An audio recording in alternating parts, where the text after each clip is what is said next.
प्रणाम स्टूडेंट, हूँ SR Chauhan from आराध्य क्लासीस। चैप्टर नंबर 3 આપણે વનસ્પતિ સૃષ્ટિ ચાલુ થયું એમાં આપણે આલ્ગી પતાવ્યું શરૂઆતમાં લીલ વિશે, લીલના સામાન્ય વર્ગો, લીલની આર્થિક અગત્યતા શું, કઈ કઈ લીલ ઉપયોગી કહેવાય ખોરાક તરીકે, જેલ બનાવવા માટે, અને બીજું લીલમાં પ્રજનન આપણે પૂરું કર્યું એમ અલિંગી પ્રજનન, લિંગી પ્રજનન અને વાનસ્પતિક પ્રજનન।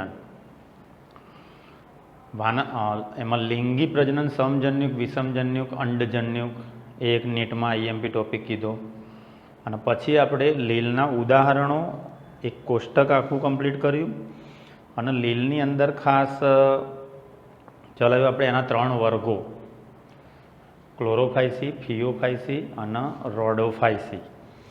तो લીલ કમ્પ્લીટ થયું। ચેપ્ટર 3 વનસ્પતિ સૃષ્ટિ,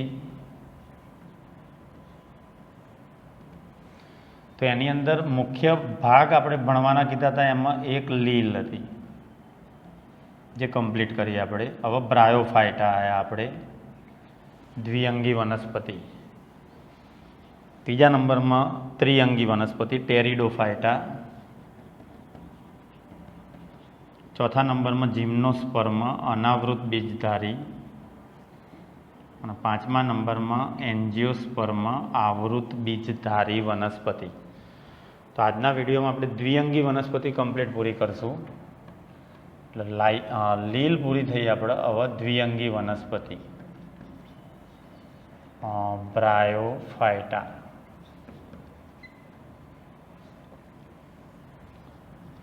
द्विअंगी वनस्पति एम आमा सारी रीते मूळ प्रकांड पर्ण विभेदित थे। हवे एक वर्ड तमारे वधारे पड़तो आवशे, सुकाय, थैलस। कोने कहेवाय? सुकाय। काय एटले देह, सुविकसित। आम वनस्पतिना मूलभूत अंगो कया आवा? 3 आवा, मूळ, प्रकांड अने पर्ण। जे वनस्पति देह में मूळ, प्रकांड, पर्ण जोवा मळता नथी,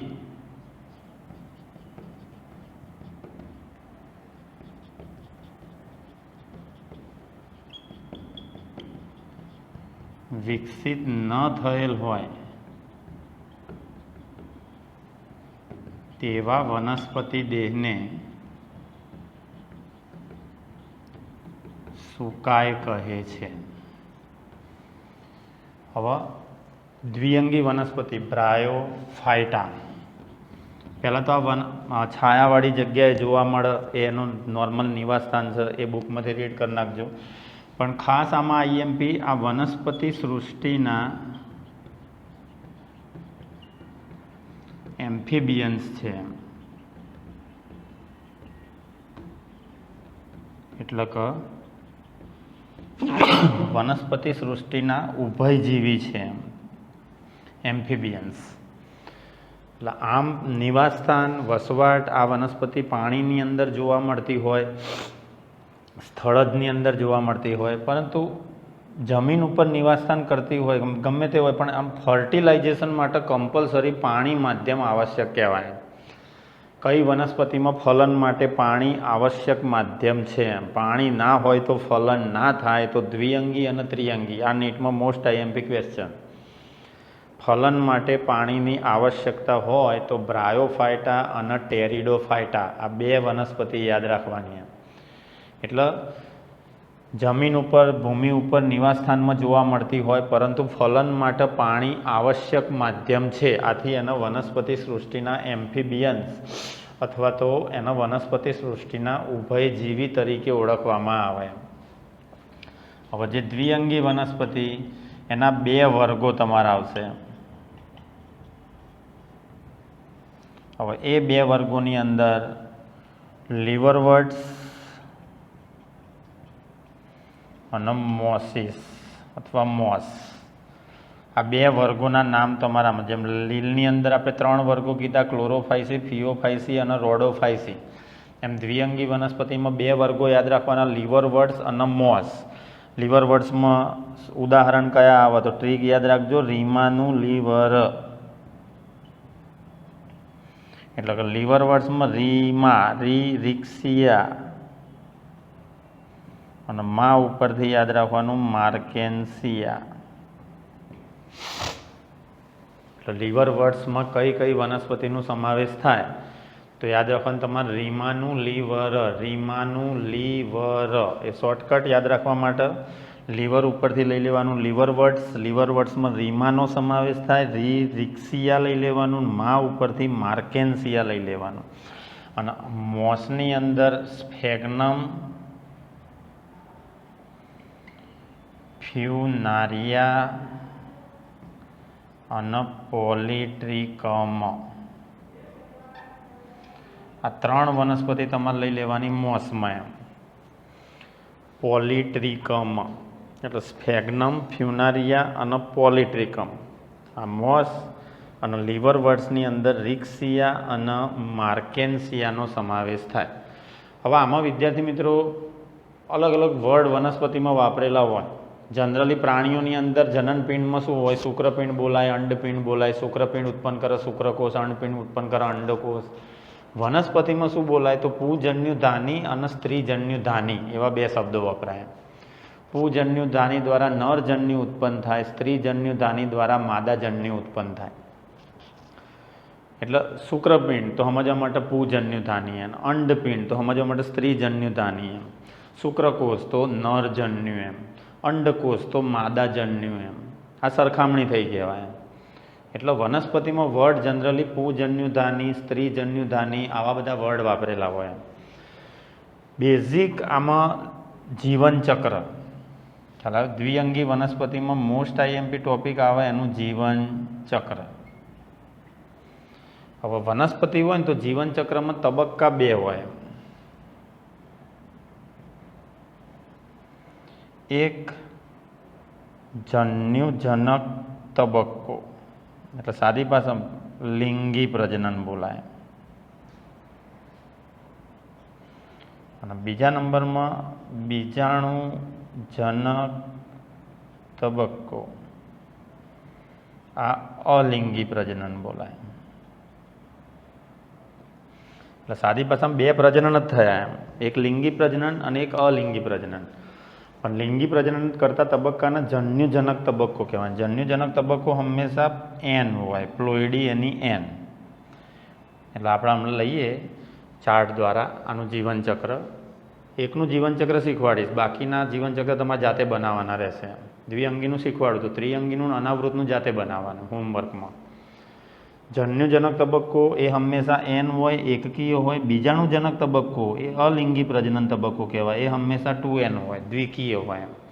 એટલે સાદી ભાષામાં આ વનસ્પતિમાં જીવનચક્રમાં બે તબક્કા ક્રમાનુસાર જોવા મળતા હોય, જન્યુજનક તબક્કો અને બીજાણુજનક તબક્કો, અથવા લિંગી પ્રજનન કરતો તબક્કો અને અલિંગી પ્રજનન કરતો તબક્કો. એટલે બે પ્રકારના પ્રજનન થયા. જન્યુજનક n હોય, બીજાણુજનક 2n હોય. અને બંને તબક્કા એકાંતરે થતા હોય એમ, જેને સંતતિઓનું એકાંતર જનન કહેવાય. આ થોડો ઘણો ઉલ્લેખ તમારે આપેલો છે ચેપ્ટર નંબર 2માં. ચેપ્ટર 2માં આપણે મોનેરા, પ્રોટિસ્ટા, ફૂગ, વનસ્પતિ સૃષ્ટિ, પ્રાણી સૃષ્ટિ, વનસ્પતિ સૃષ્ટિ અને પ્રાણી સૃષ્ટિના એક એક પેરેગ્રાફ આપેલા છે, એક એક ફકરા આપેલા છે ખાલી. એમાં ચેપ્ટર નંબર 2માં વનસ્પતિ સૃષ્ટિનું જે થોડું ઘણું આપ્યું છે એની અંદર સંતતિઓનું એકાંતર જનન શબ્દ છે એમ. તો બંને તબક્કા જીવનકાળ દરમિયાન એકાંતરે થતા હોય તો એના સંતતિઓનું એકાંતર જનન તરીકે ઓળખવામાં આવે. પણ આ દ્વિઅંગી વનસ્પતિ પૂરતું યાદ રાખવાનું, દ્વિઅંગી વનસ્પતિમાં મુખ્ય પ્રજનન કયું અથવા મુખ્ય તબક્કો કયો? મુખ્ય પ્રભાવી તબક્કો છે. તો બીજાણુજનક તબક્કો એનો લઈ લેવાનો ગૌણ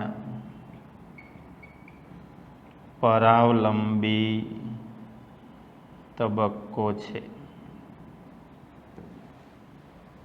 એટલે મુખ્ય તબક્કો કયો દ્વિઅંગી વનસ્પતિમાં? તો જન્યુજનક. ગૌણ તબક્કો કયો? મુખ્ય તબક્કો હોય ને એ પ્રભાવી હોય, એ સ્વાવલંબી હોય એમ, એ પ્રકાશ સંશ્લેષણ કરીને પોતાનો ખોરાક જાતે બનાવે એમ. જન્યુજનક તબક્કો કહેવાય એમ. ગૌણ તબક્કો, બીજાણુજનક તબક્કો એ પરાવલંબી હોય, એ હંમેશા જન્યુજનક ઉપર આધાર રાખશે. આપણે લઈએ પાછળ. અત્યાર પૂરતા તમારે યાદ રાખવાના જન્યુજનક તબક્કો મુખ્ય હોય અને બીજાણુજનક તબક્કો ગૌણ હોય તો એવું લક્ષણ કઈ વનસ્પતિને લાગુ પડે તો દ્વિઅંગી વનસ્પતિને લાગુ પડે. આ સિવાયની જેટલી બી વનસ્પતિ આવશે દ્વિઅંગી પછીની ત્રિઅંગી વનસ્પતિ, અનાવૃત વનસ્પતિ, આવૃત વનસ્પતિ, તો આ બધામાં ઊંધું થઈ જશે. આ બધામાં શું આવશે ખબર છે? બીજાણુજનક તબક્કો મુખ્ય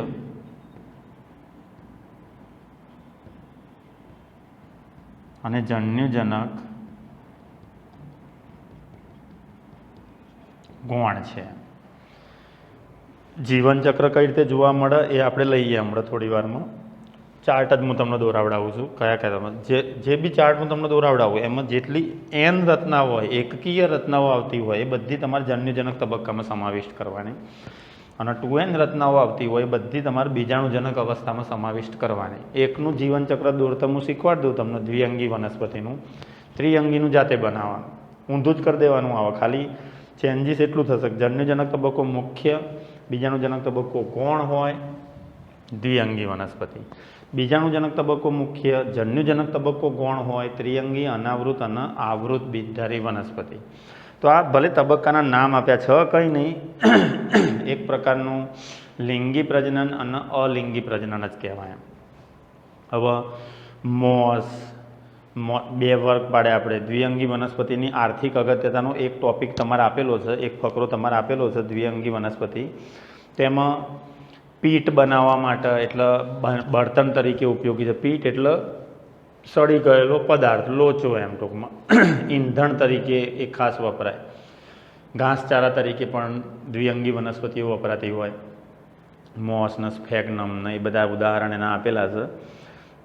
ખાસ યાદ રાખવાનું તમારે અનુક્રમણની અંદર અગત્યનો ફાળો આપતી દ્વિઅંગી વનસ્પતિ, એમ અનુક્રમણ, એ મુદ્દો ખાસ અંડરલાઈન કરવાનો તમારે. આર્થિક અગત્યતા, બાકીની બધી આર્થિક અગત્યતા તમે ચોપડીમાંથી વાંચી નાખજો. પર્યાવરણીય અનુક્રમણ,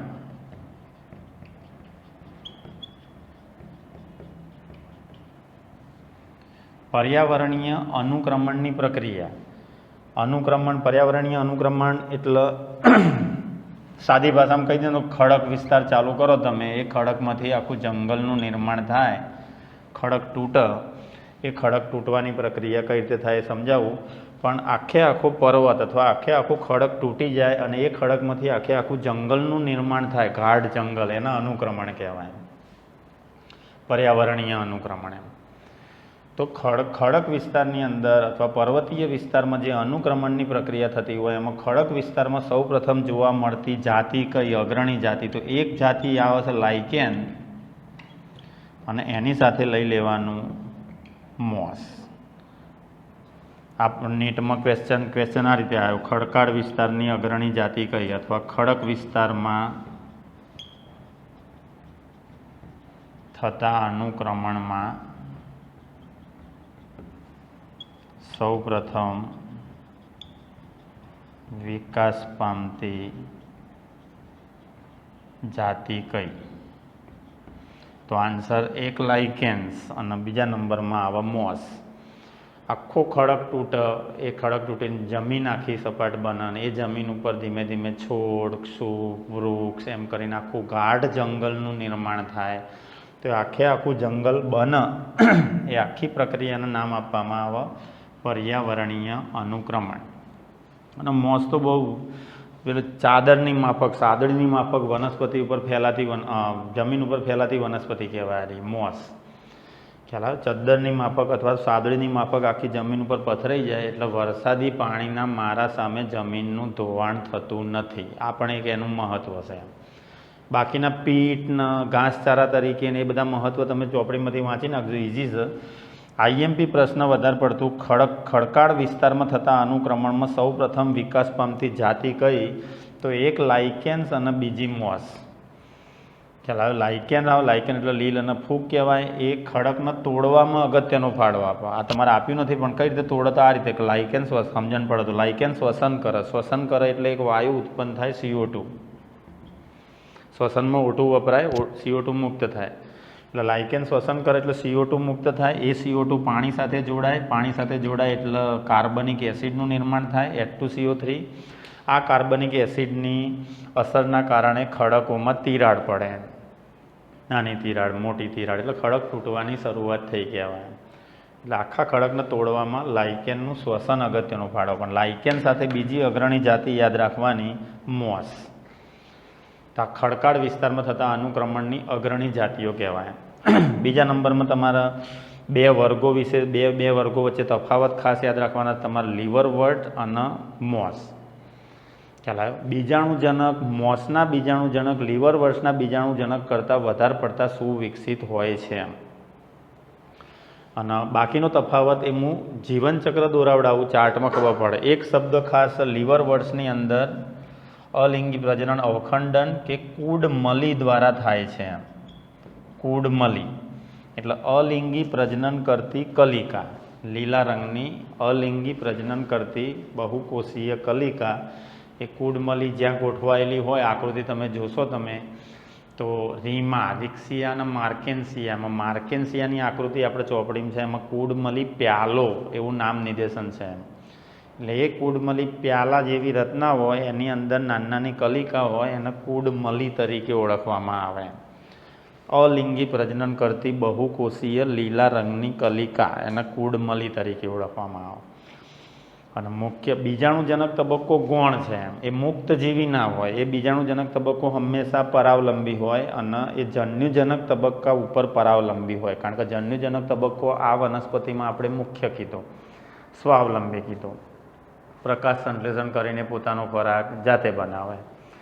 એટલે કુડમલી દ્વારા ખાસ બીજાણુ ઉત્પન્ન થશે તો પાદ, પ્રાવર, દંડ, બીજાણુ ધાની, આવી બધી રચનાઓ આપણે હમણાં આકૃતિ દ્વારા અને ચાર્ટ દ્વારા એના એકાંતર જનનની માહિતી મેળવીએ, એની અંદર ખાસ આવે.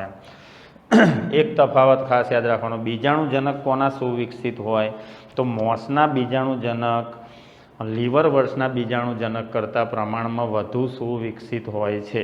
અને બંનેમાં તફાવત યાદ રાખવાનું, લીવરવર્ટ્સ તો એમાં રીમાનું લીવર, રિક્સિયા અને માર્કેન્સિયા 2 જ ઉદાહરણ, અને મોસિસની અંદર ટોટલ 3 ઉદાહરણ લેવાના, સ્ફેગ્નમ, ફ્યુનારિયા અને પોલિટ્રિકમ. આઈએમપી વિધાનો કયા થયા? કઈ વનસ્પતિને વનસ્પતિના એમ્ફિબિયન્સ તરીકે ઓળખવામાં આવે છે, અથવા વનસ્પતિ સૃષ્ટિના ઉભયજીવી તરીકે કોને ગણવામાં આવે છે? તો જવાબ દ્વિઅંગી. દ્વિઅંગી વનસ્પતિમાં રાઇઝોઇડ્સ હોય, મૂળ ના હોય. મૂળના સ્થાને મૂળ જેવું કાર્ય કરતા આવશે, મૂલાંગો આવેલા હોય. મૂળનું કાર્ય શું આવે? પાણી અને ક્ષારોનું શોષણ. એના રાઇઝોઇડ્સ તરીકે ઓળખવામાં આવે. તો એના જેવી રચના, મૂળના સ્થાને મૂલાંગો, એમ જે પાણી અને ક્ષારોના શોષણ સાથે સંકળાય. બાકી જલવાહક ને અન્નવાહક ને એવી વાહક પેશી દ્વિઅંગીમાં ના હોય. આવશે તમારે સૌ પ્રથમ વાહક પેશી શેમાં જોવા મળી? તો ત્રિઅંગી વનસ્પતિમાં જોવા મળી. સૌ પ્રથમ ભૂમિ નિવાસી વનસ્પતિ કઈ? તો ત્રિઅંગી વનસ્પતિ, હંસરાજ ને એ બધી. એમ તો વાહક પેશીધારી સૌ પ્રથમ ત્રિઅંગી, બાકી જલવાહક ને અન્નવાહક દ્વિઅંગી વનસ્પતિમાં નહીં લાવવાનું. એટલે એક તો એમ્ફિબિયન્સ જમીનમાં થાય, પણ ફલન માટે પાણી ખાસ આવશ્યક કહેવાય. પાણી ના મળે તો ફલન પ્રક્રિયા એમાં જોવા મળતી નથી, ફર્ટિલાઇઝેશન ના થાય. શા માટે દ્વિઅંગી વનસ્પતિઓનું વિતરણ સમગ્ર વિશ્વમાં ઓછું થયેલું હોય છે, અથવા ત્રિઅંગી વનસ્પતિનું વિતરણ સમગ્ર વિશ્વમાં ઓછું થયેલું હોય છે?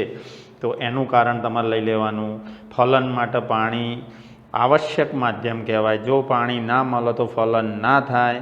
એટલે દ્વિઅંગી ત્રિઅંગીનું વિતરણ સમગ્ર ભૌગોલિક વિસ્તારમાં આખા વિશ્વમાં ઓછું જોવા મળતું હોય, એમની સંખ્યા ઓછી જોવા મળતી હોય. બીજા નંબરમાં આઈએમપી પોઈન્ટ્સ તમારે લઈ લીધો મેં કે અનુક્રમણ, પર્યાવરણીય અનુક્રમણમાં લાઇકેન સાથે અગ્રણી જાતિ તરીકે કઈ જાતિને વર્ણવવામાં આવે છે? એમ તો મોસ યાદ રાખવાની. જમીન ઉપર ચાદરની માફક પથરાતી હોય, જમીનનું ધોવાણ અટકાવતી વનસ્પતિ કઈ યાદ રાખવાની? તો પણ મોસ યાદ રાખવાની. તો આટલા વિધાન. અને કુડમલી દ્વારા અલિંગી પ્રજનન કરતી વનસ્પતિનું નામ આપો તો લીવરવર્ટ્સ, એમાં રીમા, રિક્સિયા અને માર્કેન્સિયા. આટલા વિધાનો મેં તમને મોસ્ટ આઈએમપી કીધા. હવે આપણે દ્વિઅંગી વનસ્પતિના 2 તબક્કા લઈશું, જેને સંતતિઓનું એકાંતર જનન કહેવાય. બીજાણુજનક તબક્કો અને જન્યુજનક તબક્કો ચાર્ટ દ્વારા હું તમને સમજાવું. એક વનસ્પતિનું સમજાવું છું, ત્રિઅંગી અને અનાવૃતનું તમારે જાતે એ પ્રમાણે બનાવવાનું રહેશે. એટલે દ્વિઅંગી આપણું પૂરું થાય. આટલું રાખીએ. પ્રણામ સ્ટુડન્ટ, હું SR Chauhan from Aaradhya classes. Chapter 3 વનસ્પતિ સૃષ્ટિ આપણે ચાલુ કરીએ. એમાં લીલ પૂરી થઈ અને હવે બ્રાયોફાઇટા એટલે દ્વિઅંગી વનસ્પતિ. હવે એ દ્વિઅંગી વનસ્પતિમાં બે મુખ્ય વર્ગો કીધા મેં, એક લીવરવર્ટ્સ અને બીજું મોસ. આના બે વર્ગોની અંદર લીવરવર્ટ્સ અને મોસ. લીવરવર્ટ્સમાં કઈ વનસ્પતિનો સમાવેશ થાય તો ટ્રીક મેં કીધી રીમાનું લીવર. લીવર એટલે લીવરવર્ટ્સ. રી એટલે રિક્સિયા અને મા એટલે માર્કેન્સિયા. અને મોસમાં 3 ઉદાહરણ મેં તમને કીધા, સ્ફેગ્નમ, ફ્યુનારિયા અને પોલિટ્રિકમ. દ્વિઅંગી વનસ્પતિમાં યાદ રાખવાનું મુખ્ય તબક્કો કયો કીધો તો જન્યુજનક તબક્કો મુખ્ય કહેવાય. જન્યુજનક. અને ગૌણ તબક્કો કયો લેવાનો તો ગૌણ તબક્કો બીજાણુજનક. સાદી ભાષામાં જન્યુજનક એટલે લિંગી પ્રજનન કરતો તબક્કો કહેવાય અને બીજાણુજનક અલિંગી પ્રજનન કરતો તબક્કો કહેવાય. જન્યુજનક તબક્કો N હોય, બીજાણુજનક તબક્કો 2N લેવાનો. એમ જન્યુજનક પ્રભાવી તબક્કો, સ્વાવલંબી તબક્કો, એની ઉપર બીજાણુજનક કોઈ દિવસ સ્વતંત્ર ના હોય, મુક્તજીવી ના હોય, એ હંમેશા જન્યુજનક તબક્કા ઉપર આધાર રાખતો હોય. અને ગોઠવણી તમે ચોપડીની અંદર જોઈ શકો છો. તો એક આકૃતિ તમે જુઓ, તમે ચોપડીમાં ખુલ્લી રાખો તો પેજ નંબર 34 જુઓ. હવે પેજ નંબર 34 ઉપર તમારે ફ્યુનારિયા કરીને આકૃતિ આપી છે. ફ્યુનારિયા તો પાદ, પ્રાવર, દંડ અને પ્રાવર એવા 3 શબ્દો છે. એમ ફ્યુનારિયાની અંદર પ્રપર્ણો નહીં લેવાનું. આકૃતિ જુઓ તમે પેજ નંબર 34 ઉપર. પાદ, પ્રાવર, દંડ અને પ્રાવર.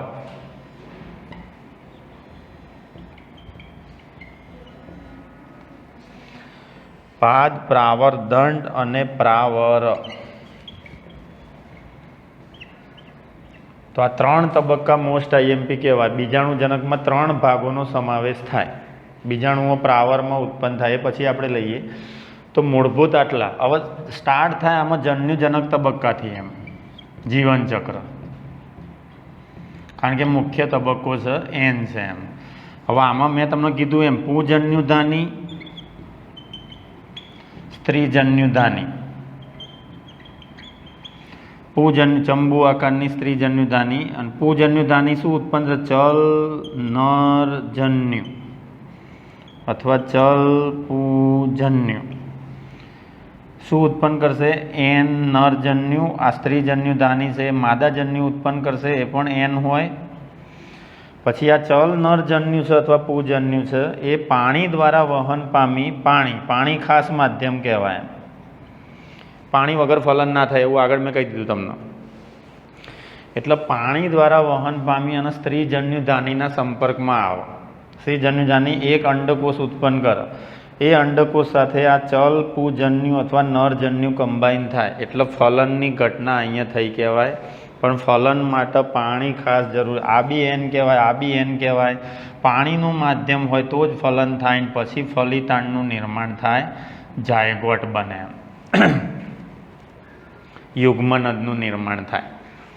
બસ આ 2N રચનાઓ પછી જે બી આ N રચનાઓ હોય એ બધી તમારે લઈ લેવાની. જન્યુજનકમાં 2N રચના સ્ટાર્ટ થાય એ બીજાણુજનક તબક્કો. આપણે ચોપડીમાં લખ્યું છે ફલિતાંડ બની ગયું. એ ફલિતાંડ આપણી ચોપડીનું વાક્યનું વાત કરીએ તો એ ફલિતાંડ જે બની ગયું એ ફલિતાંડ ત્વરિત અર્ધીકરણની પ્રક્રિયામાંથી પસાર થતું નથી, પરંતુ અનેક વખત એ સમવિભાજન પામે એટલે બહુકોષી દેહનું નિર્માણ થાય. આવું આપણા વાક્યમાં લખેલું છે. એમ ખ્યાલ આવ્યો? ફલિતાંડ ત્વરિત અર્ધીકરણ દાખવતું નથી, બહુકોષી દેહનું નિર્માણ કરે, જેને બીજાણુજનક તરીકે ઓળખવામાં આવે. અને આ બીજાણુજનક મુક્તજીવી નથી. અહીંથી બીજાણુજનક સ્ટાર્ટ થયું, 2N આવ્યું એટલે. આ બીજાણુજનક મુખ્ય નથી, પરંતુ મુક્તજીવી નથી. ગૌણ તબક્કો કહેવાય, પરાવલંબી કહેવાય. એ હંમેશા પોષણ માટે કોની ઉપર આધાર રાખે તો જન્યુજનક ઉપર આધાર રાખે. ફલિતાંડ આ આપણી વાક્ય રચના આખી આપી. પછી અર્ધીકરણ પામન પહેલાં ત્વરિત અર્ધીકરણ દર્શાવતું નથી, એ ખાસ યાદ રાખવાનું. એટલે જે બી હવે હું તમને ચાર્ટ દોરાવું, મેં જાતે બનાવ્યો છે એક ચાર્ટ. એ ચાર્ટની અંદરથી જેટલા બી ભાગ બને એ અહીંયા આખા ચાર્ટમાં આપણે રજૂ કરીએ, પણ આમાં જેટલી બી રચનાઓ લખેલી હોય, આમાં જેટલી n રચનાઓ આવેલી હોય એ બધી જ રચનાઓ તમારે જન્યુજનકમાં લેવાની. જેટલી બી 2n રચનાઓ હું દર્શાવું એના બીજાણુ જનક તરીકે લેવાની. એટલે દ્વિઅંગી વનસ્પતિનું જીવનચક્ર કઈ રીતે તૈયાર કરવું એનો ચાર્ટ હું શીખવાડું છું. હોમવર્કમાં તમને આપી દઉં છું ત્રિઅંગી અને અનાવૃત બીજધારીનો ચાર્ટ. રિવર્સ કરી દેવાનું તમારે. જન્યુજનક મુખ્ય અને બીજાણુજનક ગૌણ હોય તો એ દ્વિઅંગી વનસ્પતિ કહેવાય. જન્યુજનક ગૌણ અને બીજાણુજનક મુખ્ય હોય તો ત્રિઅંગી, અનાવૃત, એ બધી વનસ્પતિઓ કહેવાય. આખા પાઠમાં સંતતિઓનું એકાંતર જનન, એમાં આખા પાઠમાં આ જે લાગુ પડતું હોય એ માત્ર ને માત્ર કોને લાગુ પડે? દ્વિઅંગી વનસ્પતિને, ત્રિઅંગીને નહીં. અને બીજાણુજનક કેટલા ભાગમાં વિભાજિત છે એમ તો ચોપડી તમારા જોડે અત્યારે હોય ખુલ્લી રાખો, પેજ નંબર 34 ઉપર સી આકૃતિ જે તમારે આપેલી છે ફ્યુનારિયા એમ, બસ એ ફ્યુનારિયા તમારે આકૃતિ જોવાની. તો એમાં 3 ભાગો તમને મળશે: પાદ, પ્રાવર, દંડ અને પ્રાવર. ફ્યુનારિયા મોસનું ઉદાહરણ છે એમ. અને પાદ, પ્રાવર, દંડ અને પ્રાવર સિવાયનો નીચેનો ભાગ છે એ આખો ભાગ તમારે લઈ લેવાનો જન્યુજનકનો એમ. એમાં પર્ણો ને બધું હોય એટલે એ પ્રકાશ સંશ્લેષણ કરે એટલે સ્વાવલંબી તબક્કો કહેવાય, એ મુખ્ય તબક્કો કહેવાય. પણ આવું પાદ, પ્રાવર, દંડ અને પ્રાવર આવા સુવિકસિત ભાગો વધારે પડતા જોવા મળતા હોય તો એ મોસમાં લાગુ પડે એમ. એટલે એક વિધાન ખાસ, મોસના બીજાણુજનક એ લીવરવર્ટ્સના બીજાણુજનક કરતાં વધુ સુવિકસિત હોય છે. આકૃતિ તમે જુઓ તો માર્કેન્સિયાની જુઓ તો એમાં ક્યાંય આવા ભાગોનો ઉલ્લેખ નહીં કર્યો. માર્કેન્સિયા ક્યાં આવે? લીવરવર્ટ્સમાં. લીવરવર્ટ્સમાં રીમાનું લીવર એવું સૂત્ર બનાવ્યું આપણે, રીમાનું લીવર. લીવર એટલે લીવરવર્ટ્સ, રીમા, રી એટલે રિક્સિયા, મા એટલે માર્કેન્સિયા. તો કોના બીજાણુજનક સુવિકસિત હોય છે? તો મોસના બીજાણુજનક લીવરવર્ટ્સના બીજાણુજનક કરતાં પ્રમાણમાં સુવિકસિત હોય છે. તો આ આખી રચના હવે આમાં ચાર્ટ તમને હું બનાવડાવું, ચાર્ટ તમે દોરો તો આખું દ્વિઅંગીનું જીવનચક્ર સ્ટાર્ટ શેનથી કરશું? આપણે જન્યુજનક તબક્કાથી સ્ટાર્ટ કરશું. દ્વિઅંગી વનસ્પતિનું જીવનચક્ર 2 તબક્કા કહી દીધા, એક જન્યુજનક, બીજાણુજનક. n હોય, 2n હોય. મુખ્ય તબક્કો કહેવાય, ગૌણ તબક્કો કહેવાય. આ બેઝિક થયું એમ. હવે આખા ચાર્ટમાં તમારે શરૂઆત કરવાની. તમારે મુખ્ય વનસ્પતિ દેહથી અહીંયા એક વિધાન લખી નાખો. દ્વિઅંગીમાં મુખ્ય વનસ્પતિ દેહ કયો કીધો? જન્યુજનક. આવું ત્રિઅંગીમાં શું આવશે? ત્રિઅંગીમાં તમે જાતે હોમવર્કમાં આવતું. ત્રિઅંગીમાં મુખ્ય વનસ્પતિ દેહ જન્યુજનકની જગ્યાએ તમારે કરી દેવાનું બીજાણુજનક. એટલે સ્ટાર્ટ તમારે કરવાનું છે જન્યુજનક તબક્કો. જન્યુજનક તબક્કો અહીંયા લખું છું, જન્યુજનક n. બોલો, સ્ત્રીજન્યુધાની અને પુજન્યુધાની.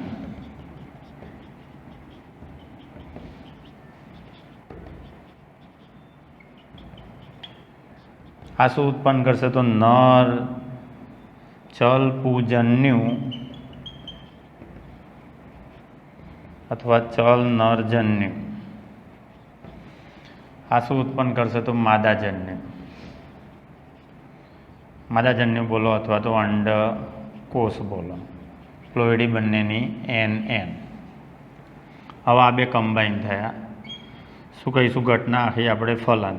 ફલન માટે કમ્પલસરી કયું માધ્યમ જોઈએ? પાણી. પાણી ના હોય તો ફલન ના થાય. પાણીની હાજરીમાં જ ફલન કરતી હોય તો 2 વનસ્પતિ યાદ રાખી લેવાની, દ્વિઅંગી અને ત્રિઅંગી. હવે ફલન થશે એટલે ફલિતાંડ બનશે.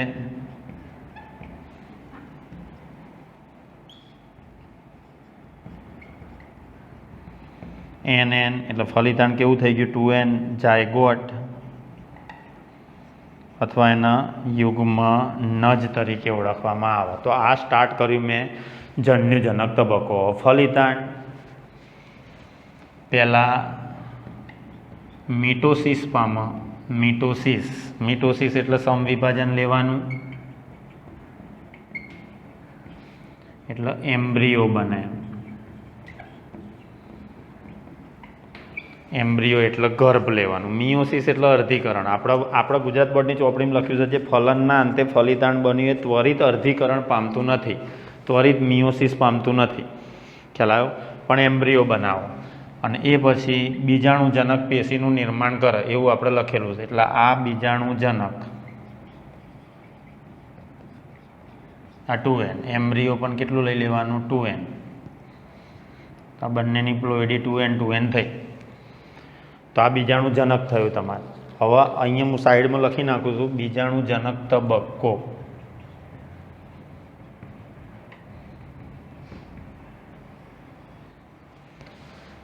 આ આખે આખું આપણે જન્યુજનક તબક્કો.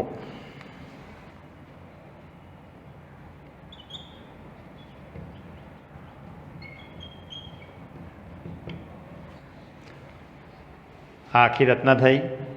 હવે તમારે અહીંયા જે પુજન્યુધાની, સ્ત્રીજન્યુધાની એ પણ અહીંયા પ્લોઇડી જોડે જોડે લખતા રહેજો, એટલે ભાઈ સેપરેટ કરતા ફાવે. હવે બીજાણુજનક તબક્કો આવી ગયો. હવે આ બીજાણુજનક તબક્કો આખો બન્યો, આખી પેશી જ કહેવાય, એ ટિશ્યુ કહેવાય. તેનો એક કોષ લઈ લઈએ આપણે, બીજાણુજનક કોષ.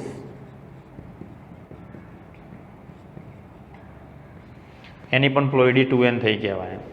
એટલે જન્યુજનક પહેલાં સ્ટાર્ટ કરો. એમાં સ્ત્રીજન્યુધાની, પુજન્યુધાની બંને એકકીય લેવાનું એન.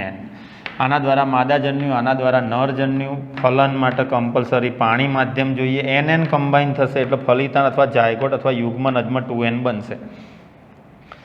ચોપડી પ્રમાણે જઈએ તો ફલિતાંડ જે બન્યું ફલનના અંતે ત્વરિત અર્ધીકરણમાં પ્રવેશતું નથી. પહેલાં એનું સમવિભાજન થાય, એમ્બ્રિયો ગર્ભ બને, બીજાણુજનક આખી પેશી બને, એના એક કોષને કહેવાય બીજાણુજનક કોષ. બસ હવે તમારે લેવાનું અર્ધીકરણ.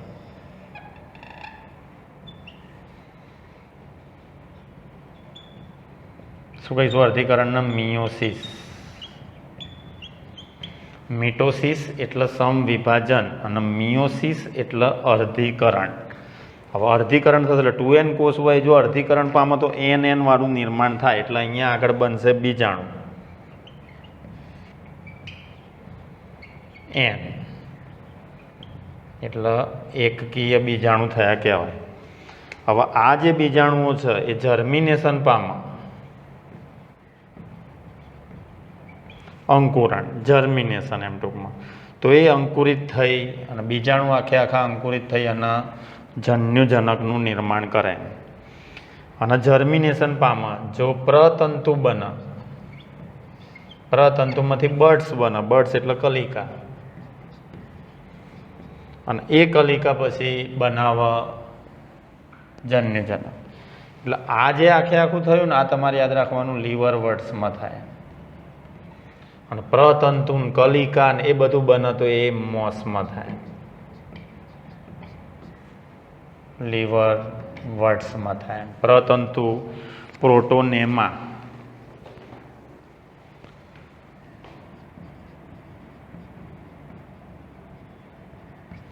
પ્રોટોનેમા. હવે એમાં 2n રચના.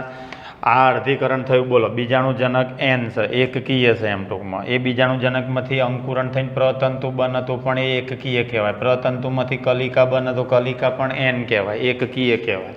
અને એકકીયમાંથી પછી જન્યુજનક. એટલે લીવર વર્ડ્સ અને મોસ, આમાં બે ભાગ આવી ગયા. મોસની અંદર આપણે વાક્ય રચના છે એમ ટૂંકમાં. ખ્યાલ આવ્યો કે મોસની અંદર જે બીજાણુ નિર્માણ પામ્યા એ બીજાણુ પછી પ્રતંતુ અવસ્થા, કલિકા અવસ્થામાં રૂપાંતર પામે, પત્રમય અવસ્થામાં રૂપાંતર પામે, પછી જન્યુજનક અવસ્થામાં સીધા બીજાણુ અંકુરિત થઈ અને જન્યુજનક બનાવતા હોય તો લીવર વર્ડ્સમાં કહેવાય. તો જન્યુજનક તબક્કો 2n થી હું લઈ લઈશ બીજાણુજનક તબક્કો. એટલે અહીંથી હું ડોટેડ બનાવી દઉં છું એમ. બસ આટલો ભાગ જે આવે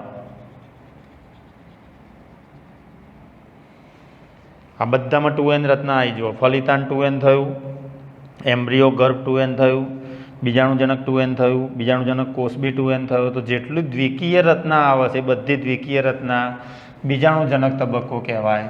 અને એ સિવાયની બધી એકકીય રચના આવે એ જન્યુજનક તબક્કા તરીકે ઓળખવામાં આવે. એટલે બેઝિક તમારે શું થયું? આટલું થયું. સ્ટાર્ટ તમારે હંમેશા આનો આ હોમવર્કમાં હું તમને ત્રિઅંગી વનસ્પતિનું બનાવવાનું કહું. આ દ્વિઅંગી વનસ્પતિનું થયું. ત્રિઅંગી વનસ્પતિનું ચેન્જીસ શું થશે? જન્યુજનકની જગ્યાએ તમારે કરી નાખવાનું બીજાણુજનક. કારણ કે મુખ્ય તબક્કો બીજાણુજનક છે અને ગૌણ તબક્કો જન્યુજનક છે. એટલે અહીંયા આવી જશે બીજાણુજનક તબક્કો. પછી એ 2n રચનાઓવાળું લેવાનું. બોલો, સ્ટાર્ટ કરો. પહેલાં જન્યુજનક તબક્કો, એટલે આ મુખ્ય તબક્કો કહેવાય. આ જીવનકાળ દરમિયાન જોવા મળતા બે તબક્કામાં એક જન્યુજનક તબક્કો અને બીજાણુજનક તબક્કો બંને એકાંતરે થાય અને સંતતિઓનું એકાંતર જનન તરીકે ઓળખવામાં આવે. સ્ટાર્ટ લઈએ. જન્યુજનક તબક્કો n એકકીય હોય. આવા પ્રાણીઓમાં જેમ બોલાય શુક્રપિંડ, એમ તો વનસ્પતિમાં પૂજન્યુધાની બોલાય. પ્રાણીઓમાં બોલાય અંડપિંડ, તો વનસ્પતિમાં સ્ત્રીજન્યુધાની બોલાય.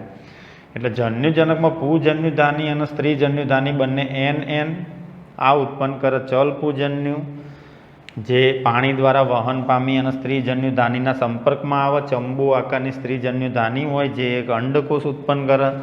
અંડકોષની પણ પ્લોઇડી યાદ રાખવાની, એકકીય હોય. બંને બાજુના એકકીય કમ્બાઈન થશે એટલે ફલન થશે. પણ ફલન માટે કમ્પલસરી પાણી માધ્યમ જરૂરી છે. પાણી જો અહીંયા ના મળે તો ફલન ના થાય. હવે ચલ પૂજન્યુ અને માદા પૂજન્યુ એટલે નરજન્યુ અને અંડકોષ બંને બંનેને પાણી પ્રાપ્ત થયું તો બંનેનું મિલન થયું કહેવાય, ફલન થયું કહેવાય, ફર્ટિલાઇઝેશન. શું બનશે? પહેલું ફલનથી નિર્માણ પામતો સૌ પ્રથમ કોષ તો ફલિતાંડ કહેવાય, અથવા જાયગોટ કહેવાય, અથવા યુગ્મન જ કહેવાય. એની રંગસૂત્રીય બંધારણ અથવા પ્લોઇડી કેટલી થઈ? 2n. જ્યાંથી 2n સ્ટાર્ટ થાય ત્યાંથી નામ આપી દેવાનું તમારા બીજાણુજનક તબક્કો. આ ફલિતાંડ આપણી ચોપડી પ્રમાણે વર્ણનમાં ફલિતાંડ ત્વરિત અર્ધીકરણની પ્રક્રિયામાંથી પસાર થતું નથી, પરંતુ પહેલાં એ સમવિભાજન પામે એટલે બહુકોષી દેહ અસ્તિત્વમાં આવે એટલે પેશી બને. પેશી લો, અહીંયા એમ્બ્રિયો લો, આ બધું 2n લેવાનું. આ બીજાણુજનક પેશીના પ્રત્યેક કોષને બીજાણુજનક કોષ કહેવાય, એ 2n થયો કહેવાય. હવે આ બીજાણુજનક કોષ એ મિયોસિસમાં જાય. મિયોસિસ એટલે અર્ધીકરણ. અને યાદ રહેતું રાખવાનું, કોઈ એક કોષ અર્ધીકરણ પામે તો ઉત્પન્ન થતા કોષોની સંખ્યા 4, અને કોઈ એક કોષ સમવિભાજન પામતો હોય તો ઉત્પન્ન થતા કોષોની સંખ્યા 2. એટલે સમવિભાજન અને અર્ધીકરણ આ બે પ્રક્રિયાઓ યાદ રાખવાની. બંનેના ઇંગ્લિશ પણ યાદ રાખવાના, મિટોસિસ અને મિયોસિસ. ચલો, બીજાણુજનક પેશીનો કોષ એ 2n છે, એ અર્ધીકરણ પામ્યો, મિયોસિસ પામ્યો, એટલે બીજાણુ ઉત્પન્ન થયા. આ એકકીય બીજાણુ ઉત્પન્ન થયા. આ બીજાણુ અંકુરિત થઈને ડાયરેક્ટ નવો છોડ બનાવતા હોય તો એ જન્યુજનક બનશે, કારણ કે બીજાણુ n છે. આ બીજાણુઓ અંકુરણ પામી એટલે ડાયરેક્ટ બીજાણુમાંથી જન્યુજનક બનતો હોય તો લીવરવર્ટ્સ. આમાં બે વનસ્પતિ આવશે, રિક્સિયા અને માર્કેન્સિયા. પણ જો તમને એમ કે આ બીજાણુજનક છે, એ બીજાણુજનક અંકુરણ પામી પહેલાં પ્રતંતુ અવસ્થા બનાવવા, પછી કલિકા અવસ્થા બનાવવા, અને એ કલિકામાંથી જન્યુજનક નિર્માણ પામે તો મોસ. પ્રતંતુ પ્રોટોનેમા. મોસની અંદર કલિકામાંથી જન્યુજનકનું નિર્માણ થાય. કલિકા એટલે બર્ડ્સ. મોસમાં 3 ઉદાહરણ કીધા છે. કયા કયા લખાયા મેં? ફ્યુનારિયા, પોલીટ્રિકમ અને સ્ફેગ્નમ. અને લીવરવર્ટ્સમાં 2 ઉદાહરણ કીધા, રિક્સિયા અને માર્કેન્સિયા. તો 2 તબક્કામાં આખું આનું જીવનચક્ર થયું કહેવાય. હોમવર્કમાં તમારે 2ના જાતે બનાવવાના આની ઉપરથી. એમ હોમવર્કમાં એક તો ત્રિઅંગીનું જીવનચક્ર દોરો,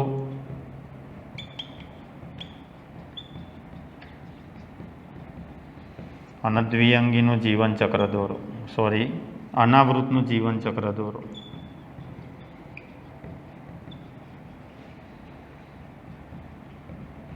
આ 2 તમારે જાતે બનાવવાના રહેશે. આમાં આપણે ટાઈમ નહીં બરબાદ કરીએ. દ્વિઅંગી વનસ્પતિનો આખો ચાર્ટ, આખું જીવનચક્ર મેં તમારી સામે રજૂ કર્યું. ઉલટું કરી દેવાનું છે બધાની અંદર. આ ઊંધું કરી દો એટલે બાકીની બધી વનસ્પતિ થઈ જાય.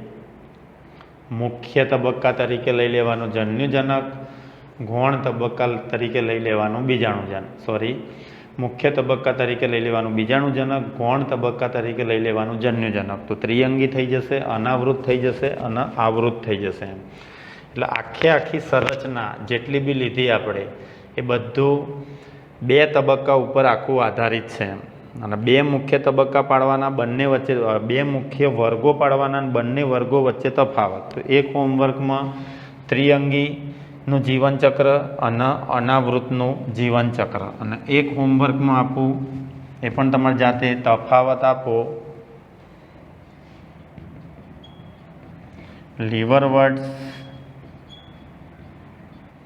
અને મોસ. આ 2 વચ્ચે તફાવત રજૂ કરે. આ એક તમારો હોમવર્કમાં લખવાનું રહેશે. 2 મુદ્દા મેં કહી દીધા છે. એક તો ઉદાહરણ બંને મૂકવાનું, રીમાનું લીવર, રિક્સિયા માર્કેન્સિયામાં ફ્યુનારિયા પોલિટ્રિકમ અને સ્ફેગ્નમ. કોના બીજાણુજનક સૌથી વધારે સુવિકસિત હોય છે? તો મોસના બીજાણુજનક લીવરવર્ડ્સના બીજાણુજનક કરતાં વધારે સુવિકસિત હોય. અને બીજાણુજનકમાં હંમેશા 3 ભાગ યાદ રાખવાના. કયા 3 ભાગ કીધા મેં? પાદ, પ્રાવર દંડ અને પ્રાવર. 3 ભાગ તમારે જે આકૃતિમાં આપેલા છે, પાદ, પ્રાવર દંડ અને પ્રાવર.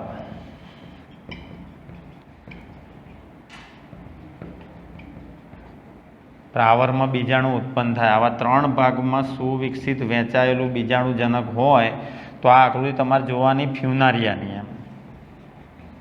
અને ફ્યુનારિયા શું છે? તો મોસ. એટલે મોસની અંદર પાદ, પ્રાવર, દંડ અને પ્રાવર 3 ભાગમાં ડિવાઈડ થયેલું સુવિકસિત આખું છોડ આપેલું છે. માર્કેન્સિયામાં આવા કોઈ ભાગોનો ઉલ્લેખ આકૃતિમાં તમારે ગુજરાત બોર્ડની ચોપડીમાં કરેલો નથી. એટલે હું વિધાન કહું છું, કોના બીજાણુજનક ફ્યુનારિયા શેમાં આવે? તો મોસમાં આવે. અને માર્કેન્સિયા શેમાં આવે? તો લીવરવર્ડ્સમાં આવે. તો કોના બીજાણુજનક સુવિકસિત હોય, મોસના કે લીવરવર્ડ્સના? તો જવાબ મોસ. મોસના બીજાણુજનક એ લીવરવર્ડ્સના બીજાણુજનક કરતાં પ્રમાણમાં વધુ સુવિકસિત હોય છે. અને પછી આઈએમપી વિધાન દ્વિઅંગીના કહી દીધા. ઉભયજીવી વનસ્પતિ તરીકે ઓળખાય. બીજા નંબરમાં ફલન માટે પાણી ખાસ જરૂરી કહેવાય, એના વગર ફલન ના થાય. એટલે ભૌગોલિક વિતરણ ઓછું. ખાસ બીજું કે પર્યાવરણીય અનુક્રમણ થતું હોય તો એ વિસ્તારમાં અગ્રણી જાતિ કઈ? ખડકમાંથી જંગલ બનાવો તો એ વિસ્તારમાં અગ્રણી જાતિ તરીકે કોને ગણવામાં આવે છે? તો પહેલી મૂકવાની લાઇકેન્સ, અને લાઇકેન્સ સાથે સેટ કરવાની મોસ. અને પછી 2 વર્ગો અને આખું જીવનચક્ર મેં તમને દોરાઈ દીધું દ્વિઅંગીનું. ત્રિઅંગીનું, અનાવૃતનું, આવૃતનું તમારે હોમવર્કમાં જાતે દોરવાનું રહેશે. તો આ પાઠની અંદર, નીટની અંદર 5 લેક્ચરની જરૂર છે. એમાંથી 2 લેક્ચર પત્યા કહેવાય. લીલ પૂરું થઈ ગયું કહેવાય અને દ્વિઅંગી પૂરું થયું કહેવાય. અનાવૃત, આવૃત અને ત્રિઅંગી. એમાં ત્રિઅંગીનો 1, અનાવૃતનો 1 અને આવૃતનો 1. એટલે ટોટલ 5 વિડીયોની અંદર આખું ચેપ્ટર પૂરું થાય. બીજું, ત્રીજું અને ચોથું ચેપ્ટર કઈ થાક્યો છું? આ બીજું કંઈ જ નથી પરંતુ વિટેકરની 5 સૃષ્ટિ વર્ગીકરણ પદ્ધતિ છે. આની અંદરથી ઓછામાં ઓછા 15 MCQ નીટમાં હશે. એટલે 15 ચોક 60 માર્ક્સનું થાય તમારે. બીજું ક્લિયર કરી નાખ્યું, ચોથું ક્લિયર કરી નાખ્યું, ત્રીજું લગભગ આપણે અડધા સુધી પહોંચી ગયા. બ્રાયોફાઇટા કમ્પ્લીટ થયું, આલ્ગી કમ્પ્લીટ થયું. હવે ટેરિડોફાઇટા બાકી રહ્યું, જિમ્નોસ્પર્મ બાકી રહ્યું અને એન્જિયોસ્પર્મ બાકી રહ્યું. એમ એટલે નેક્સ્ટ વિડીયો તમારા ટેરિડોફાઇટાનો આવશે, ત્રિઅંગી વનસ્પતિનો. દ્વિઅંગી વનસ્પતિનું આખું તમારે પૂર્ણ થઈ ગયું. આજે આટલું રાખીએ. પ્રણામ.